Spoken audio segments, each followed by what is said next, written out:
Or what are you? I don't think you're ready for the answer, Tom. Let me be the judge of that.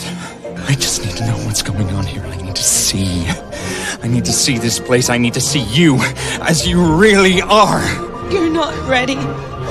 Just Show me, goddammit! The man was desperate to uncover the truth, but when the woman removed her disguise, he was completely stunned. He realized he was inside a broken world, and standing before him was a highly advanced alien being. In the future, human technology had developed at an incredible pace. People could now travel through wormholes for interstellar journeys. Tom's ship had just completed its mission, and they were preparing to return to Earth through a wormhole. Navigator Susan set the coordinates, and the rest of the crew entered cryosleep chambers. They only needed to rest for 1 month to get back to Earth, but after entering the wormhole, alarms suddenly began blaring throughout the ship. Tom was the first to wake up from cryosleep. He discovered the ship was no longer in deep space, but docked at an unfamiliar space station. He quickly woke up Susan. They checked the ship thoroughly, but couldn't find anything wrong. Just then, the ship's door suddenly opened, and to Tom's shock, his ex-girlfriend Greta walked in. They were somehow reunited under impossible circumstances. Greta explained that Susan had made a calculation error when setting the coordinates, which caused them to drift several light years off course. But Susan insisted there had been no mistake. Still disoriented from being awakened too soon, Susan suddenly collapsed. Greta told Tom it was just mild decompression sickness, and said Susan only needed more rest in cryosleep. Although Tom was frustrated about the detour, he was glad to see Greta again. But not long after, Greta revealed the real truth.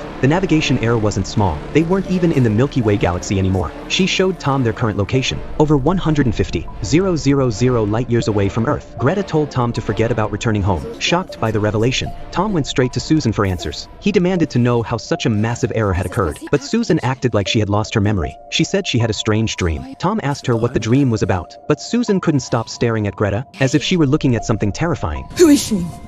That's Greta, Susie. You met her before, remember? Years ago, it's Helen. Tom!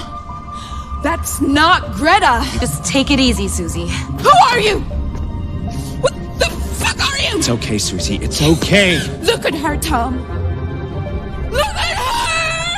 Suddenly, Susan lunged at Greta in a panic. She snatched a strange idol from Greta's hands and started attacking her. Greta injected Susan with a sedative, but not before Susan managed to slice open Greta's neck. At first, Tom thought Susan simply couldn't handle the reality, but that night, while going to bed, he noticed Greta's neck injury had completely vanished. That's when he finally realized the woman in front of him wasn't the real Greta. At that moment, Greta woke up. She told Tom he had never actually left the cryosleep chamber. Everything he was experiencing was just part of a simulated illusion. None of it was real. Tom couldn't understand what was happening. He started to break down emotionally, begging Susan to tell him the real truth. Left with no choice, Greta finally revealed everything. In reality, Tom was old and frail, lying deep within the nest of an alien creature. And as he looked around, at the wreckage of their ship, and the bodies of his fallen crew, Tom finally saw the horrifying truth.